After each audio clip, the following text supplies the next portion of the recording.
Hello, children! Welcome to the fantabulous world of Extra Tug, full of educational and children-friendly content. That's definitely what this is, so come on in. It's only $4 a month, and it's a lot of fun perks. Chris, why would you put that on the screen? You're ruining it. You're ruining it for everybody.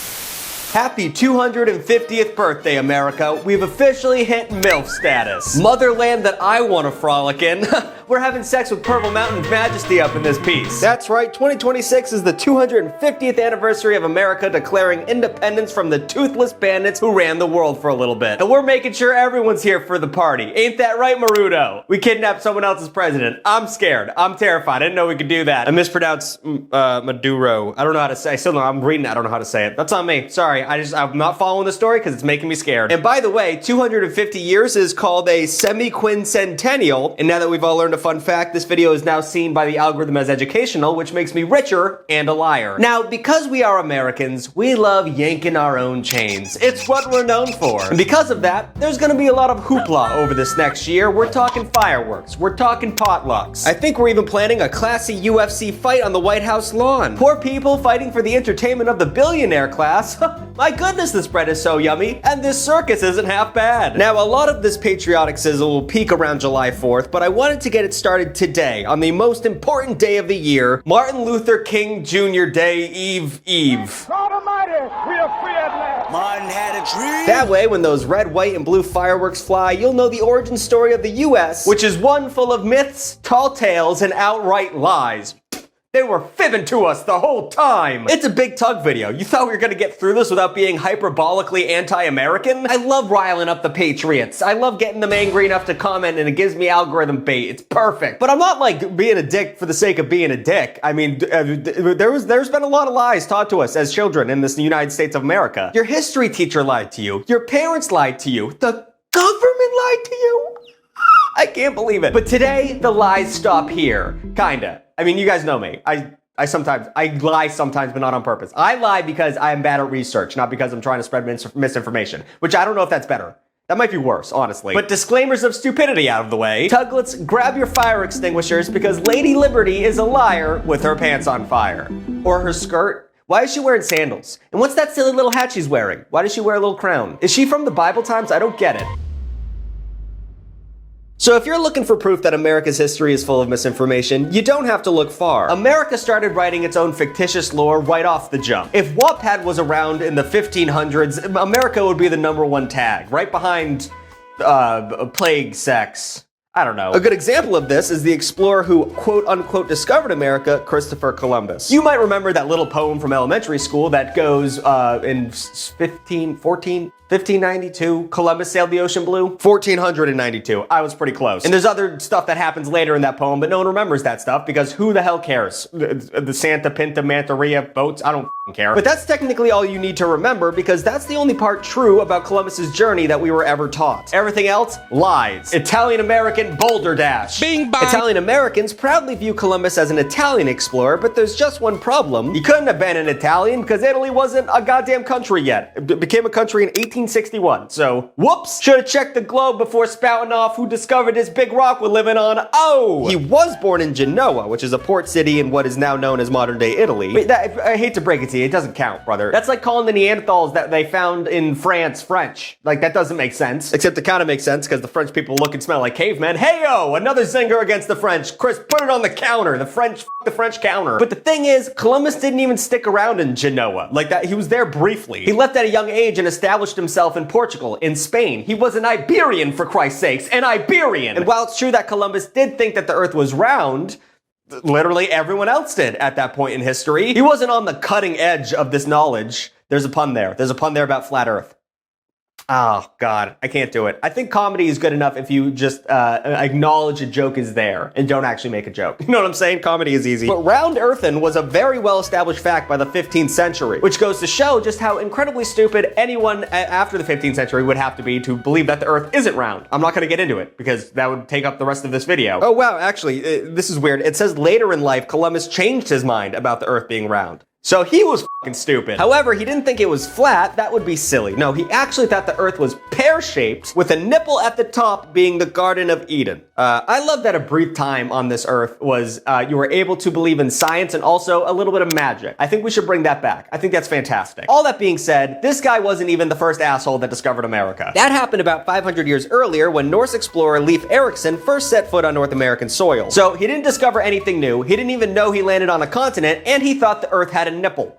And we gave this guy a fucking holiday. And listen, I get being mad about celebrating Columbus Day. We probably shouldn't do it, but let's just take the 3-day holiday and focus on the bigger issues right now. Let's not take this away from us. Let's celebrate it in our own way, but let's not take the day away, because holy shit. I love taking a Monday off. Or Friday, I don't know what day it falls on. Now, the Spanish and English tried and failed to build settlements in North America during the 1500s, but they finally cracked the code in 1607 when Jamestown became the first permanent English settlement. But how did those savvy Jamestown colonists find out how to survive when no one else could do it? Was it Squanto and Sacagawea teaching them to put fish in the ground to grow plants? No, it was cannibalism. They ate people. I bet you weren't taught that. Cannibalism was the talk of the town on early pilgrim life. During a particularly rough winter in 1609, the starving settlers started digging up the dead bodies and eating them. You guys weren't even eating the fresh dead bodies? You were digging up the old ones? Listen, cannibalism is cannibalism. I'm not gonna judge, but I feel like fresh meat would be better. I don't know. So this isn't a lie per se, but I just wanted it out in the open that the creation of America was partially fueled by consuming human flesh. Now, to avoid the unsavory conversation about self-preservation in the early times of this country, school children are introduced to English settlers with the second permanent colony, Plymouth. New England, baby! Let's go look at a rock for a field trip. Dunkin' Donuts, D'Angelo's, Papagenos! Plymouth's residents came over on the Mayflower and were told they sailed to the New World to escape religious persecution. AKA the British were too ungodly because they were having sex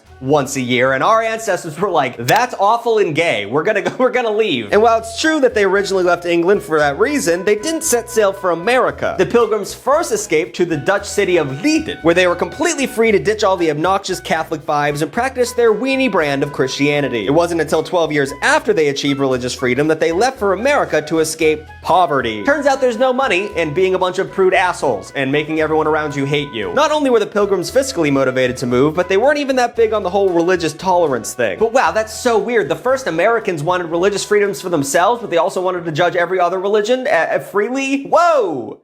Shocking. Colored me shocked. So, a lot of lies so far, but at least we know they landed on this big, beautiful Plymouth Rock, because that rock is there, and we like to talk about it a lot. Right? Wrong. That's a lie. Why is that rock even existing? They landed on the shore of Plymouth, but there's no historical record of Plymouth Rock until 121 years later. The rock is totally made up. They made a lie up about a totally random boulder on a beach, which blows my mind, because it doesn't even make the story any more interesting. They saw a rock? What are you talking about? Honestly, it's just starting to feel like the Pilgrims were pathological liars at this point, which coincidentally doesn't bode well for the story of Thanksgiving. I think we all kind of know this one's bullshit at this point. Turns out our picturesque version of Turkey Day is pretty different from the actual event. Sure, there was a big old meal in the fall, but this was nothing new at the time. Indigenous and English cultures both already had meals and ceremonies that revolved around the harvest. And this wasn't even the first time the groups came together for a meal. It wasn't like a big kumbaya powwow. Just a few months earlier, the Wampanoag and the English had signed a peace treaty, so f it, they can share a meal. This wasn't big news. And because of their new peace treaty signing, they didn't even think this was like a friendly get-together. It was more of like a discussion over like logistics and politics. They were going over who owned the pigs around Lake Chugagaga Man Chugagaga Chabunga Munga Mog. It really wasn't anything besides that. That's actually a real lake in Massachusetts. Did you know that? Lake Chugagaga Man Chugagaga Chabunga Munga Mog? That's a real lake. You can look it up. It's in Webster. Oh, and the evidence suggests that they didn't even eat turkey. So what the f? They ate deer and geese and maybe some mashed up pumpkins. They completely ignored the turkey, which is crazy because turkeys are such big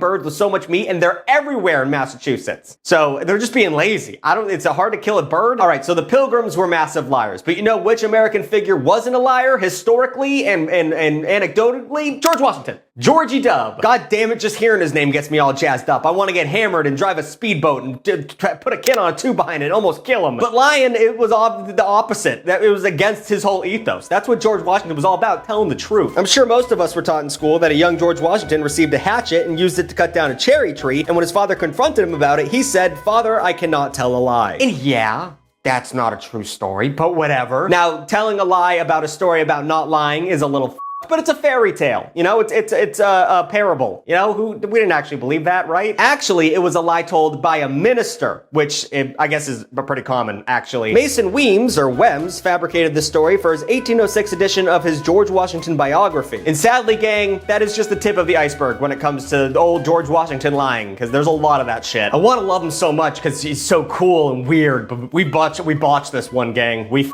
it hard. For one, lots of what we were taught about his appearance was absolutely wrong. You know that white wig he's always depicted as wearing? Never wore one. Never wore one once. He just put a bunch of powder in his hair to give it that dapper 18th century wig look, but no wig. Which was a weird move, like a mentally ill move, even for the time. And you know how he had wooden teeth? That's not true. It's actually way worse. Way unbelievably worse than that. He had several sets of dentures in his life, but they were made out of pretty much everything except wood, including human, cow, and horse teeth. But where did those human teeth come from, you ask? Bad question, I wouldn't have asked it. Well, they either came from poor people who sold them to dentists for a quick buck, which, holy f***, that's sad as hell, or slaves, which is equally, not even equally, way worse than that other one. And it was mostly slaves. He owned slaves.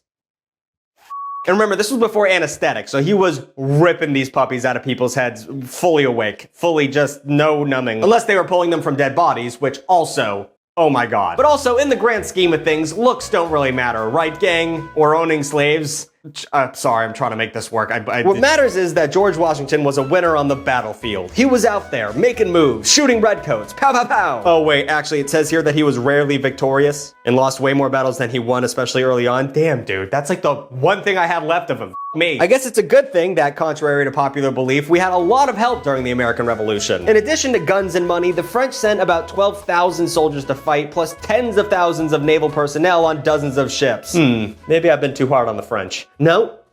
It's the French who are wrong. It's always the French who are wrong. Okay, well maybe Washington wasn't fully responsible for winning the revolution, but he did have a big hand into shaping what the ethos of America would become. While visiting Philadelphia in 1776, he asked Betsy Ross to sew the first American flag. Excellent. He formed the first American aesthetic. Old Georgie Tastemaker is what they called him. Oh, god damn it. No, that's a myth. That's a myth. God damn it. In 1873, Ross's grandson made the claim, and Harper's Magazine just ran that story. However, all evidence points to Francis Hopkinson as the real designer of the American flag. And we have the receipts to prove it. In 1780, he billed Congress for his work, and his fee was actually a quarter cask of wine, which the American government refused to pay.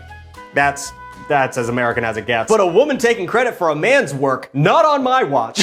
Not on my watch, not in this great country. But I know what you're all thinking right now. Who the f*** is Francis Hopkinson? And who is that man? Well, it might shock you to hear this, but Hopkinson is one of America's founding fathers. Which sounds really special and exclusive. I mean, we only got like 5 of them, right? Well, no, actually, the opposite. There were a shit ton of American founding fathers. We just don't hear about all of them. Basically, it turns out the term founding father is really vague. For founding fathers, here's the list of A-listers that we were taught about in school, but depending on how broadly the term is applied, anyone who signed the Declaration of Independence, the Constitution, or the Bill of Rights could get the title. You didn't even have to sign all of them, just one of them, and then you become a founding father, which is crazy. And considering that 55 people attended the Constitutional Convention, that's a butt ton of smelly dudes in a hot room. Hell, not everyone in attendance even signed the damn thing. They were just looky-loos. And this includes one of the most famous founding fathers, Thomas Jefferson. This guy's on our money. What the hell was he doing during while everyone else was working hard writing the Constitution? He was just sitting there, finger popping his butthole? Oh, actually, he wasn't even there. He was hanging out in the most un-American country in the world, f***ing France. I knew it. I knew that I was right about them. They took Thomas Jefferson away from being really important and writing the Declaration of Independence. Maybe that's why we put him on the goofy-ass $2 bill. It wasn't good enough. Also, did you know they still make $2 bills? But they don't print as many of them, and also people think they're rare, so they hoard them so they look even more rare, but they still make them. Did you know that? That's a fun fact. I thought that was fun. But it turns out that only 6 founding fathers signed both the Declaration of Independence and the Constitution. And of those 6, there is only one household name, Benjamin Franklin. And we're going to talk about him today. He is so horny. We're about to talk about the horniest founding father. That's right, in 2026, we're ditching the old communism in every video. This year's for weird facts about Benjamin Franklin in every video. Even though he's a founding father and a freaking colonial sheets, Ben Franklin is probably best known as a prolific inventor. But if you think about it, his portfolio isn't that impressive when you think about how nothing was invented yet. No one invented stuff yet, so he had a pretty easy time doing that. If you wanted to invent something nowadays, good luck. I mean, Temu makes everything that you wouldn't even want. Just sitting around your house like, is there a tool that would help you open up pistachios when they're too closed off and there's no crack? There is? Okay, we're out. That's everything. That's literally everyone's invented everything. But back in the day, you could invent practically anything and it would probably be useful and life-changing. What I'm saying is, Benjamin Franklin definitely ran up the score. But some of his most celebrated inventions aren't even his, by the way. Like the odometer, streetlights, volunteer fire departments, and daylight saving time. But let me extend a big f you to whoever actually did invent daylight savings time. An awful bad thing. I hate you so much. Now, he did sort of create the first library, but it wasn't really a library like we know today. It was a subscription model. And legend has it, he also invented catheters, but you'd be surprised to learn that he didn't do that as well. However, he did make catheters flexible, which... why did it take Benjamin Franklin to come up with that idea? We were sticking rods in our wangs? Jesus Christ. But his biggest lie of all isn't an invention or even his illegitimate child, but his kite experiment. I personally blame the US education system here for dumbing everything down, but many adults still believe that Franklin discovered electricity, which is just plain wrong. Ancient Greeks observed static electricity all the way back in 600 BCE. Electricity was always a well-known entity on this earth. Try to ignore it. Static electricity, one, but also like lightning strikes, you're like, huh, no one look into that. I have no need to learn about that. And all this drama about the kite getting hit by lightning, total BS. Obviously, that would have electrocuted the kite. All Franklin did was pick up ambient electricity, proving that lightning was electric. Which, no shit. You don't need to fly a kite in a lightning storm to prove that, you goddamn moron. And also, officially, that had already been figured out by a French physicist, Thomas, whatever the f***, a month earlier. So not only is this a lie, it is the most boring story in the world. Benjamin Franklin flew a kite.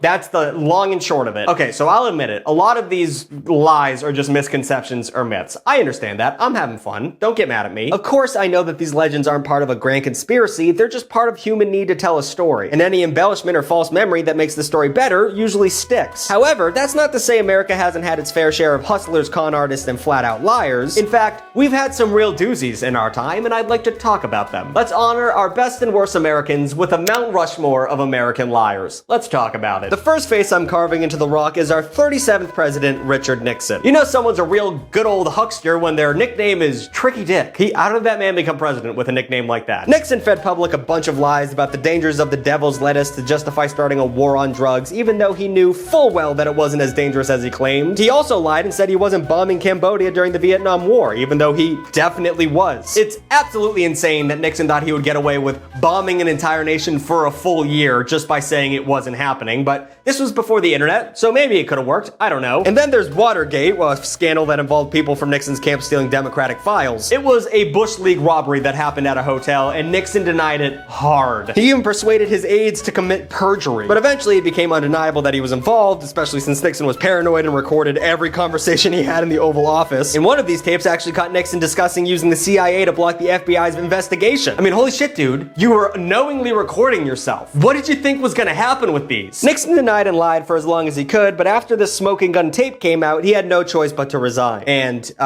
people think he's the worst president, but I don't know. I don't know at this point. Now, the next person on this list is such a liar and piece of shit that there's an entire con artist scheme made around him. I'm talking about the one and only Charles Ponzi. Even before he began his infamous scheme, Ponzi was hustling. After arriving in America from Italy in 1903, he got a job as a dishwasher, working his way to a waiter before being fired for stealing from the restaurant and its customers. A few years later, he got caught forging signatures on checks and was sent to prison for 3 whole years. But whereas most people might rethink their life once they got out of the slammer, when Ponzi was released, he jumped right back into shady dealings, this time allegedly smuggling illegal immigrants across the border. And even back then, people didn't like that, thrown in jail again, easy peasy. So at this point, it's clear that Ponzi chose a life of crime. He didn't give a f***. Jail was pretty easy for him. And in 1920, he finally hit on his big idea, postal coupons. Yes, it sounds unbelievably underwhelming, but he made a whole meal of this shit. Ponzi promised investors huge returns, 50% in just 45 days, by exploiting price differences between Europe and American coupons. And at first, it seems like he was really delivering. The customers were making hand over fist money. I said that wrong. But in reality, Ponzi was just paying old investors with the money from new investors. In a course of just 1 year, he defrauded investors over $20 $20 million, which is so much money in the time he was doing this. $300 million to be exact. I just did the math. Of course, another stint in prison couldn't keep down the old pawns, and in 1925, he tried to get in on the Florida land boom by selling tiny slivers of unusable swampland, promising a 200% return in 60 days. He got caught, and he got sent right back to prison. This man does not learn. After he was released, Ponzi was finally deported to Italy, and his final words to reporters were, "I went looking for trouble, and I found it." Put it on my gravestone. That's a hard-ass quote for a very bad man. And finally, let's end it on a seemingly silly one. P.T. Barnum. Have you heard of the name? Given the nature of his work, it's no surprise that P.T. Barnum makes the cut as an all-time great American liar. Aside from singing with way too much vibrato, put that on the screen, being a hustling, over-exaggerating windbag was just part of the showman shtick in the 19th century, and was a skill he would eventually use to create the iconic Ringling Bros and Barnum and Bailey circus. In fact, all this blustering fanfare seems to be the most celebrated part of this man's entire career. We love a good carnival barker. Come see, come see! I can't do a good impression of those guys, but especially this guy who had like a great rags to riches story. But some of his lies were pretty insane, even for the time. Barnum began his first showman career in 1835, purchasing and exhibiting a blind, paralyzed slave named Joyce Heath. So that's immediately the saddest thing I've ever heard in my life. Slavery was illegal in New York at this point, but Barnum exploited a loophole, allowing him to lease Heath for a year for $1,000. Sorry, I didn't know it was gonna get way sadder. I thought, okay. So not only was he essentially breaking the law, but he was lying to the public about Heath's history. Might be Heth. I don't know. I should look this up. I should respect this man, because, oh man. But Barnum wanted to get a little, oh my God, is it a woman? Did I say a man? Damn, it's a woman.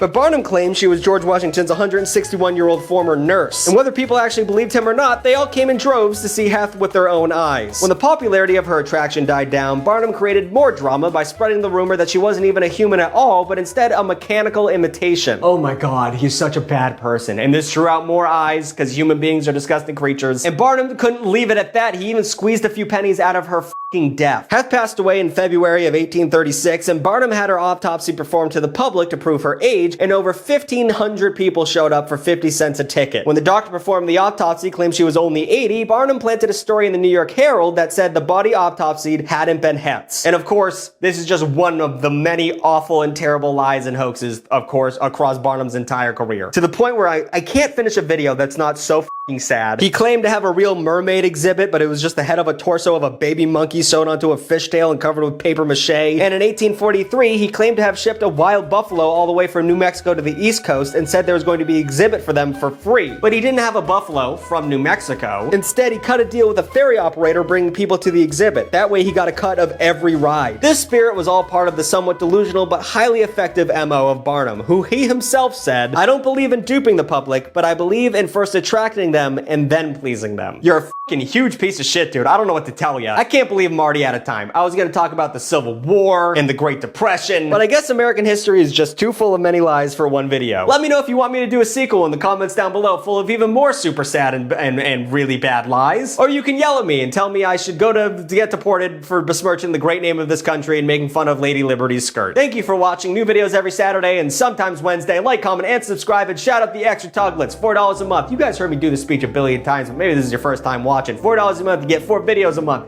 Completely different from these ones, and they talk about dirty stuff, and sometimes Satan shows up and he talks shit, and also you get your name at the end of the video and you get to support me. Look at all these names. They can't all be wrong. That's a Big Tug promise. Thank you so much for watching. God bless America. Have a good one. Bye-bye.